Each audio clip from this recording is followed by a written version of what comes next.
பெருசா தைரியம்லாம் வெளியே இருந்து வரலைங்க. பயம் இல்ல. அவ்வளவுதான். ஒரு பெருமையாலாம் நான் சொல்லல. ஓகே. அந்த இதுக்கு அந்த ஒரு மேட்டருக்கு எனக்கு பயம் வரல.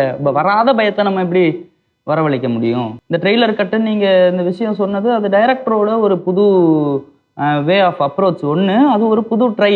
கிரெடிட் மட்டும் அவருக்கு போய் சேர்ந்துட்டு ரிபிட் வந்து அவருக்கு சேராம இருந்தா எப்படி? அப்படி இந்த மாதிரி சின்ன சின்ன ரிபிட்லாம் போய் சேர்ந்ததுன்னா அதை வந்து 100% ஸ்போர்ட்டிவா வாங்கிக்கக்கூடிய ஆள் தான் அவரும். எப்பிக் அப்படின்னு சொல்லக்கூடிய சூப்பர் சூப்பர் படங்கள்ல பாதி ஏ தான். தெரியுமா அது யாருக்காவது? அடல்ட் ரேட்டட் அப்படிங்கிறதுக்காக அது வந்து பி கிரேடு மூவிஸாக தான் இருக்கணும்னு அவசியம் இல்லைல்ல. வாங்கின டைரக்டரும் தெளிவாக தான் இருந்தார், நடித்த எல்லாரும் நாங்கள் தெளிவாக தான் இருந்தோம். மீடியா அதை பார்த்துட்டு படம் பார்த்த மீடியா எல்லாரும் தெளிவாக தான் இருக்காங்கிறப்ப மக்களும் பார்த்தாங்கன்னா அவங்களுக்கு தெளிவாக தான் இருக்கும். என்கிட்ட யாராவது வந்து இது என்ன இது ஏன் அப்படின்னு கேள்வி கேட்டால் நான் உட்கார வச்சு நல்லபடியாக பேசி அமைச்சு நீ என்ன பேசி ஜெயிச்சிரு, அதுக்கு மேலே நீ என்ன சொன்னாலும் நான் கேட்குறேன். ஹாட்ஸ்பாட்டோட ட்ரெய்லர் நம்ம பார்க்குறோம் அப்படின்னா ரொம்ப வித்தியாசமா ஐயோ என்ன இப்படி பேசியிருக்காங்களே இந்த படத்துல அப்படின்ற மாதிரி சில விஷயங்கள் இருக்கு.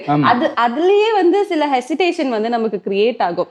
லைக் இந்த படத்தை போய் பார்க்கணுமா, அப்படி என்ன இருக்கும், இதுல கியூரியாசிட்டி டெவலப் ஆகிறது வந்து நிறைய பேருக்கு நடந்திருக்கும். அதை தாண்டி சில பேர் வந்து இதை நம்ம எதுக்கு பார்க்கணும் அப்படின்ற ஒரு கேள்வியும் வந்திருக்கும். அது ஆப்வியஸ்லி அடல்ட்ரேட்டட் மூவி அப்படின்ட்டு வரும்போது நிறைய பேருக்கு வந்து அந்த ஹெசிடேஷன் வர்றது ரொம்ப நார்மலான விஷயம் தான்.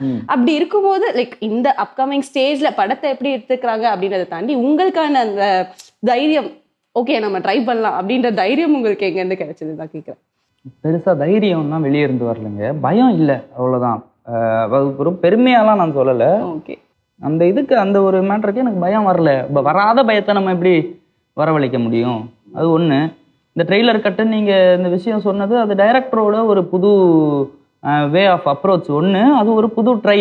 அதுக்கப்புறம் அதுக்கு வந்து ரெஸ்பான்ஸை வச்சு அவரு ட்ரபிள் ஷூட் பண்ணி பார்த்துப்பாரு. ஓகே இந்த மாதிரி ஒன்று விட்டோம், அதுக்கு இந்த மாதிரி ரெஸ்பான்ஸ் வந்தது, அடுத்த வாட்டி இது பண்ணலாமா, இல்லை இதே ரூட்டை நம்ம வேற எப்படி இந்த ஒரு மைனஸ் எல்லாம் நடக்காத விதத்தில் எப்படி ட்ரபிள் ஷூட் பண்ணி பண்ணலாம் அப்படிங்கிறதெல்லாம் டைரக்டரோட பாடு.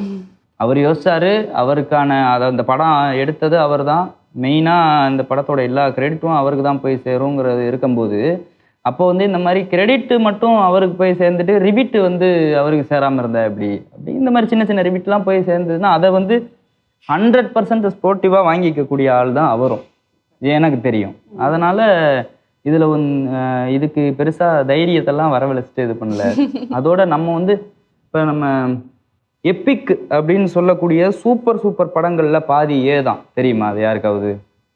அடல்ட் ரேட்டட் அப்படிங்கிறதுக்காக அது வந்து பி கிரேடு மூவிஸாக தான் இருக்கணும்னு அவசியம் இல்லைல்ல. நல்ல விஷயம். இப்போ நீங்கள் இப்போ அருமையான ஒரு விஷயம் ஒன்று சொல்கிறீங்க, பட் அது வந்து குழந்தைங்களுக்கான விஷயம் இல்லை அப்படிங்கிறப்ப அதுக்கு வேற என்ன கொடுப்பாங்க? ஏன் தான் கொடுக்க முடியும் நம்ம. அதுக்காக இப்போ வந்து இப்போ வந்து நல்ல படம் தானே, இது வந்து ஏ கொடுக்க வேணாம் யூ கொடுங்கன்னு சொல்லி இந்த படத்தை குழந்தைங்க போய் பார்த்தாங்கன்னா அந்த படத்தில் சொல்கிற மேட்ரு என்ன? அந்த மேட்ரையே நம்ம மிஸ் பண்ண மாதிரி இருக்கும்ல. இப்போ ஃபைனல் ஸ்டோரிலாம் வந்து குழந்தைய பற்றின ஸ்டோரி தான். அதையே நீங்கள் உள்ளே வந்து குழந்தைங்களை அலோவ் பண்ணி பார்க்க விட்டீங்கன்னா அந்த படத்தோட கண்டென்ட் நம்மளே உடைச்ச மாதிரி ஆயிரும்ல. அதுக்கு தான் அதுக்கு ஏ. அவங்க இப்போ சர்டிஃபிகேட்டு சென்சார் போர்டும் அது தெளிவாக தான் இருந்தாங்க. வாங்கின டைரக்டரும் தெளிவாக தான் இருந்தார், நடித்த எல்லாரும் நாங்கள் தெளிவாக தான் இருந்தோம். மீடியா அதை பார்த்துட்டு படம் பார்த்த மீடியா எல்லாரும் தெளிவாக தான் இருக்காங்கிறப்ப மக்களும் பார்த்தாங்கன்னா அவங்களுக்கு தெளிவாக தான் இருக்கும். ஆப்வியஸாக இதுக்கு ஏன் ஏ கொடுத்தாங்க அப்படிங்கிற கேள்வி வராது. தெரியும் அவங்களுக்கு, ஓ இது இதனால போல, இதுக்கு இதனால வந்து ஏ கொடுத்துருக்காங்க. பயப்பட வேண்டிய அவசியமே கிடையாது. எனக்கு என்கிட்ட யாராவது வந்து இது என்ன இது ஏன் அப்படின்னு கேள்வி கேட்டால் நான் உட்கார வச்சு நல்லபடியாக பேசி அமைச்சிடுவேன். நீ என்ன பேசி ஜெயிச்சிரு, அதுக்கு மேலே நீ என்ன சொன்னாலும் நான் கேட்குறேன். ஓகே. இப்போ நீங்க பண்ண படங்கள் இதை தாண்டி வேற என்ன மாதிரி கேரக்டர்ஸ் எக்ஸ்ப்ளோர் பண்ணணும்ட்டு ஆசைப்படுறீங்க? இப்போ ஒரு பதிலாக வந்து எனக்கு எல்லா விதமாகவும் பண்ணணும் தான் ஆசை. பட் இருந்தாலும் இப்போதைக்கு மைண்டில் வந்து சைஃபைனா எனக்கு ரொம்ப பிடிக்கும். ஓகே. அதுக்கப்புறம் இப்போ ரீமேக்ஸில் ஒரு சில படம்லாம் ரீமேக் பண்ணிட்டாங்கன்னா சூப்பர். அதெல்லாம் ரொம்ப பெரிய ட்ரீமு. நடந்ததுன்னா பிரச்சனை என்ன சொல்கிறது, சந்தோஷமாக இருக்குமே அப்படின்னு நிறைய படம் இருக்குது அந்த மாதிரி. தாரே ஜமீன் பர் ரொம்ப பிடிக்கும். அதுக்கு தான் கொஞ்சம் வருஷம் முன்னாடினா நான் வந்து சின்ன பையன் ரோலுக்கு ஆசைப்பட்டிருப்பேன். இப்போ வந்தாச்சு, இன்னும் ஒரு 5 வருஷம் போச்சுன்னா இவர் அமீர் கான் சார் ரோலுக்கே இது பண்ணலாமே அப்படின்னு சொல்லி. பிகே ரொம்ப பிடிக்கும். பிகே இவர் விக்னேஷ் கார்த்திக் ப்ரோ கூட சொல்லியிருக்காரு, அவருக்கு பிகே ரொம்ப பிடிச்ச படம்னு. டைரக்ட் பண்ணும் அந்த மாதிரி படம் அப்படின்னாரு. எனக்கு வந்து அதை டைரக்ட்லாம் பண்ணி அதை கரெக்டாக என்னாலலாம் கொண்டே வர முடியாது, அந்தளவுக்கு டேலண்ட் வந்து இல்லை. நடிக்கலாம் அப்படின்னு பார்த்தா அவரளவுக்கு முடியாது. இங்க நம்ம ஃப்ளேவரில் நம்ம ஊருக்கு ஏற்ற மாதிரி கண்டென்ட் சரியான கண்டென்ட்ல எங்கே இது பண்ணாலும் ஒர்க் அவுட் ஆகுங்கிறதுனால பண்ணலாம். அந்த மாதிரி ரீமேக் மூவிஸஸில் கொஞ்சம் இது இருக்குது. அது தவிர கேரக்டராக பார்த்தா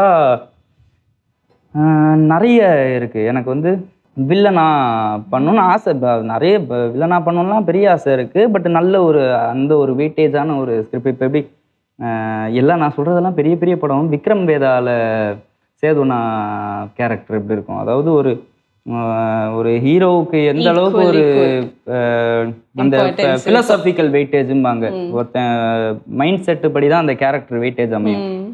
அந்த மாதிரி வில்லனுக்கும் அவ்வளோ இது கொடுத்துருப்பாங்க.